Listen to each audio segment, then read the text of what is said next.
What is going on, everybody? So I actually already recorded the whole entire audio of this video, but I deleted it again because I'm an idiot. But pretty much I almost fixed this iPhone 6s Plus for less than $100, and I pretty much inspired myself from the other videos I did where I built the iPhone 6 and I rebuilt the iPhone 5s, and I kind of wanted to take it up a notch and basically do the iPhone 6s Plus. I was planning on doing an iPhone 6s, but I saw an iPhone 6s Plus for a better price, and I'm like, you know what, I might as well do this. And then later I realized how expensive it is to get an iPhone 6s Plus logic board and all the other parts for it. So I do kind of wish I did an iPhone 6s, so that video is coming out very soon, so stay tuned for that. But when I say that I almost fixed it, pretty much I wasn't able to get it fixed. There was one key problem that did kind of arise, and it's not that big of a deal. I could easily refix it if I wanted to, and I am going to. But it is kind of a sad story. I put so much effort into it and it actually ended up not working. But the problem with the newer iPhone, or the cracked iPhone, was that it did have a logic board problem. And I do show the prices. I ended up getting this device for less than $30. I got the iPhone 6s, the newer one, for less than $40, I believe, or around $40. And I got the screen for $21, I believe. I'll have the full numbers on the board or on the screen so you can go and check them out and add them up. But it was around, I think, $95 for the whole entire amount of parts for refixing it. All I have to do, as usual, I completely take apart the device. I had to replace the screen, the logic board, and get all those functions working together and reconnect everything. And I had to take the logic board out of the pink iPhone 6s Plus that you see in the background and put it into the newer iPhone 6s Plus. And I'll be surprised, taking apart the iPhone 6s Plus screen is a lot harder than taking out the iPhone 6 screen, the iPhone 5s screen, and all those things. And the main reason being is because it does have adhesive on the screen, so you aren't able to just take it out unless the screen has already been replaced. On my iPhone 7, actually, the one I just bought, that phone does have a replaced screen, so it doesn't have any adhesive around it or anything. But with this iPhone, I really had to just heat up the screens around it, and still it was extremely hard to take apart. So I did have to go repeatedly, suction up the screen, pull it up, pry the screen off, and take out the adhesive as well. So it did take me a good minute, solid, probably 6 minutes to do all of it.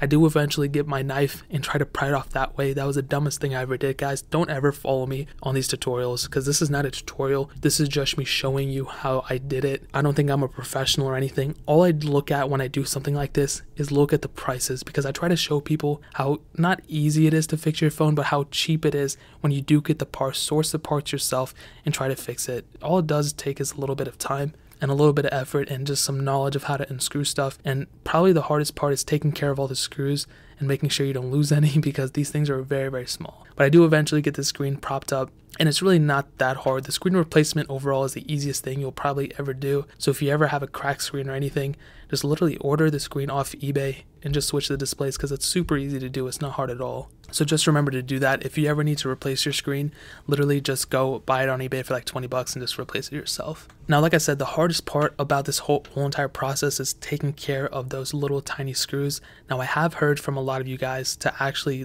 some tips and literally get a piece of paper and put the screws on it and kind of draw the parts on it and tell where this part goes, where these screws go and everything. And I 100% agree with that. But for me, I don't know why, but I just don't really care for screws. The thing with these devices is I never plan on reselling them or giving them to anybody. I might give them to some people, just as a giveaway. I'm planning on doing it sometime soon, just giving away the iPhones that I fixed, but it's never going to be me trying to get full value or anything like that. I literally just make it or get them just for these videos, just so I have a different series, because I like doing it. It's so much fun. I like the adrenaline and all that stuff from fixing a phone. It sounds so stupid when I say it, but it's actually pretty cool. And I'm not really good at it. Like I said, I don't think I'm an expert at this. I'm not a professional at all. I've had a lot of you guys hit me up and say oh, can you fix my iPhone? Can you fix this? Can you fix that? Guys, don't ever expect me to fix anything of yours. Take it to a professional. I'm not good at these things at all. I just do it just for the fun of it and just because I can. And just so you guys know, I did speed up this video. It's not me actually going this fast or anything. And overall, like I said, I don't plan on selling these phones or anything. If I break them, I break them. If I do get it fixed, I might do iOS reviews on them or something. And that's why you will see later with the front camera of the display and everything, I don't really put it in. I'll talk about it more later, but it's pretty much because I don't plan on using these phones ever. And that's pretty much where I'm going to leave that specific topic at. But again, I was looking at tutorials when I was doing this. When I replaced the iPhone 5s screen, I wasn't watching tutorials. But remember, always look at tutorials when you're fixing something, because when you don't, you end up breaking your device even more. Luckily, I did watch them and I took out all the screws and I listened to everybody, and it was actually fairly easy. The first tutorial, the iPhone 6 one I did of fixing the screen, that actually ended up being a lot more tedious. For some reason, the guy did break it down a lot more, but after this, I literally just watched the guy saying just take out all the screws, and I literally did that and it ended up working. But I did end up taking a little bit more time to fix up the other type of problems and screws and stuff, and it really just ended up being flaps. So those flaps up in the top right corner are the hardest things to get, because there's the camera one that blends in so well with the logic board that I don't even think it's a flap, and then there's another one right below it a little bit to the left, and that one's extremely hard to get out too. For some reason I always forget to get those out, but you know, I got them out, so we're all good in that sense. And now here's the funny part, or not the funny part, but the more tedious part, and that was the new 6S Plus, or the older one for that matter.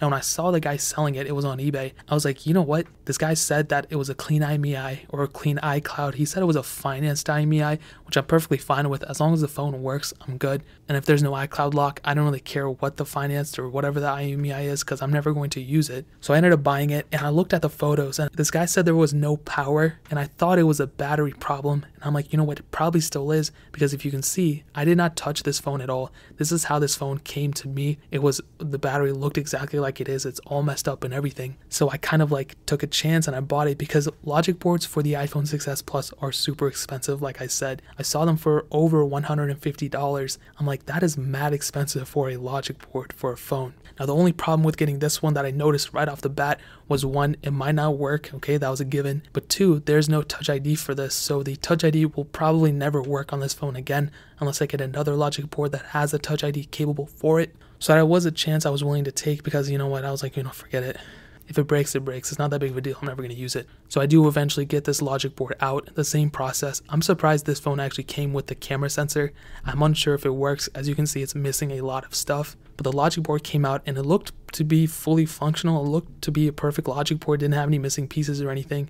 As you can see, getting the flaps out are the hardest things ever, but eventually I do get it out. And I pried out the logic board in the other phone, like I said and like I showed, and I do put in the new logic board.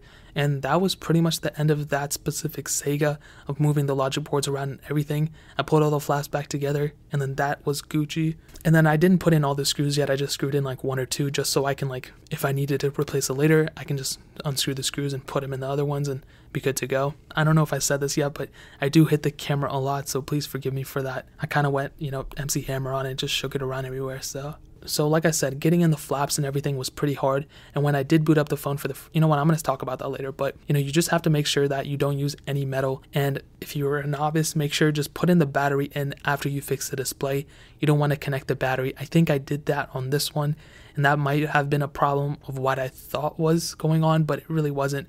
Just make sure you put in the battery in afterwards. Like I said, don't look at my videos and like try to gain experience from it. I'm a very, very, you know, novice when it comes to this stuff, like I said. And I did lose track of tons of screws. Now the next part is replacing the display.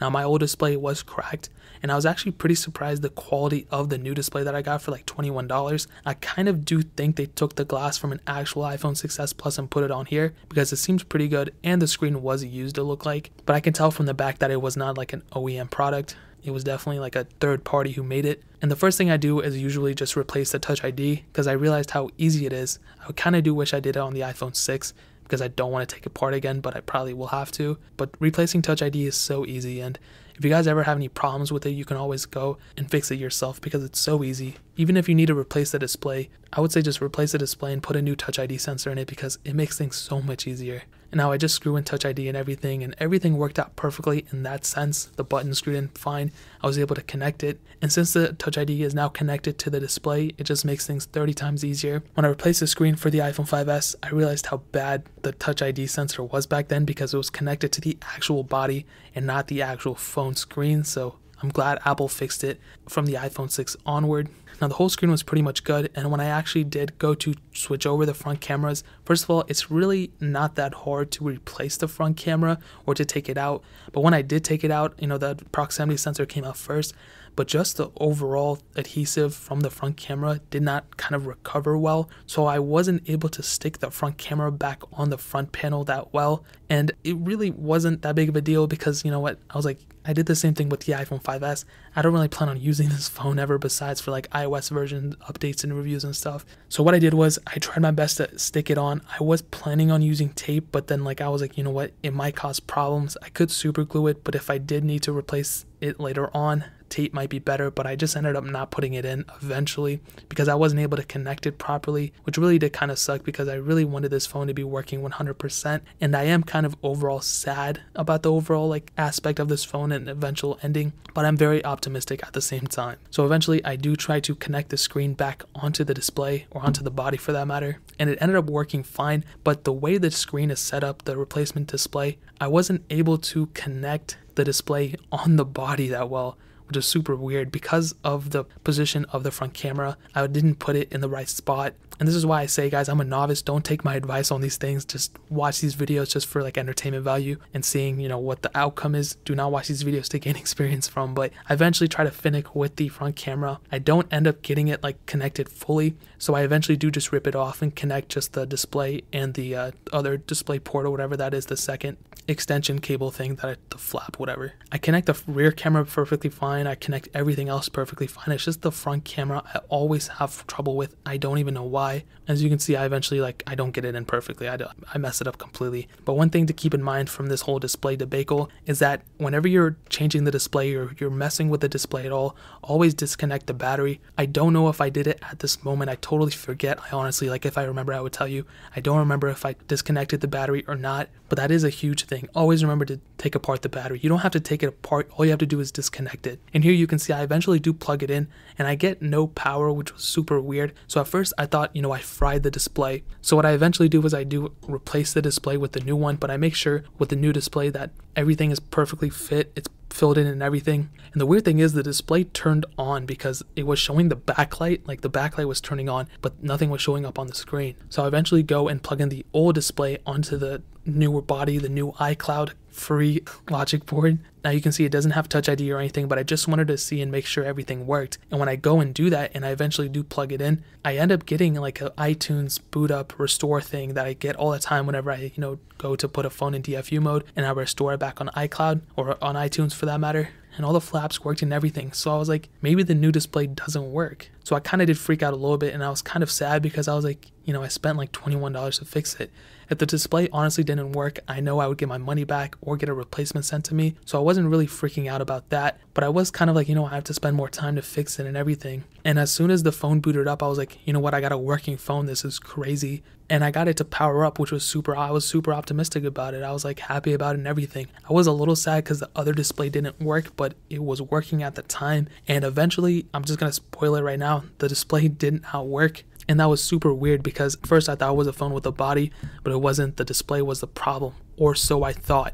So I went and tried to put in the display and everything again, and it ended up not working. So I did put the old cracked display in, and I connected that back into iTunes. So I connected to my computer, everything, and I went to restore it, and the phone just kept boot looping. So it kept powering on and off in the middle of a restore. So at first I thought I was gonna break it. I was like, or break it. And I was like, dude, this can't happen. So I unplugged it and I just left it at it. And then I left it alone for like a couple hours and I came back. First of all, the phone was burning hot. So I was like, I thought I was gonna blow up or something. So I started freaking out. But after everything, I went to plug it back in and I could not get the phone to power back on. I was like, what the heck is going on? It was just working. And I made sure all the flaps were in and everything. And I went to take apart the display and I put the new display in, still wasn't working. Took it apart, put the old display in, it still wasn't working. So I was like, it's the problem with the logic board this whole entire time. There was never a problem with the display. And I wanted to reassure myself that it wasn't a problem with the display or the logic board. So I went and I brought in my old logic board back into the new body, back into where it was, the one with the iCloud account in the beginning of this whole entire video, right? I mentioned it. And the logic board turned on and everything was working with the old display, right? So I took it apart, I put the new display in, and the new display worked too. So there was never a problem with the display. It was all the problem with the logic board the whole entire time. And honestly, like, I'm not too sad about it. And this is why I say I almost fixed it, because I almost got the display working. I almost got the logic board working. I almost fixed it for less than $100. But it ended up being a full circle and the logic board ended up not working properly. And after spending like an hour or two trying to fix this device, I ultimately did not get a working device at the end of it. So the moral of the story is, I mean, literally there wasn't anything I can do because I did put the parts in perfectly fine. I put everything right. Everything was perfectly fine, but I can't fix something that's already broken, and the logic board was broken before I started. And is that my fault? a little bit because I did kind of try to cut corners and try to get it for the lowest price I could, and that was the same thing that happened with the iPhone 10 that I bought used that had the green line going through it. I try to go and get things for the cheapest prices, and that's why I try to do these kind of fixing reviews, because I want to see what is possible for the lowest amount of money I can do, because I don't have the answers, and I try to go and try to fix it myself because I am a novice at these things, and sometimes I make mistakes. I made a mistake here, but I learned a lot from it. I figured out how to change the Touch ID and take apart a phone and put it back together and see what happens, and troubleshooting and all these things. So I am much better at fixing phones at the end of this because I am able to troubleshoot a little bit better. But overall, it is a little sad. I don't think necessarily I took an L on this. I think it was mostly a learning lesson, but you know what? I'm very optimistic about it. This isn't the end of this situation. I'm going to get a new logic board, and I'm going to go ahead and fix it. I'll still try to get it for less than $100, hopefully, but I'm probably not going to be able to. I might have to spend a little bit more money to fix it. I still have all these parts, so if for some reason I do find another phone that I can fix up, another iPhone 6s Plus, I'm going to source these parts and just use them for that. But really, that is the end of this situation. I have a somewhat not working iPhone 6s Plus, and I'm pretty much back to square one. All I really need is another logic board, and I think I'll be good. But that's pretty much the end of this situation. Like I said, I almost got it working. I almost built an iPhone 6s Plus for less than $100, but it ended up not working properly. So if you guys have any questions or anything, if you want to leave some condolences down in the comment section, I would definitely appreciate that. Hit that like button. That'll mean so much. I really need that right now. But definitely hit that subscribe button. On a positive note, we are still giving away an iPhone 6s and an iPhone SE on this channel, and in order to enter, all you have to do is subscribe to the channel and follow me on Twitter and Instagram. Both those links are down in the description, so make sure you guys enter that. But more importantly than everything else, I love every single one of you guys, and hopefully I'll catch you guys in the next video. Peace out till then.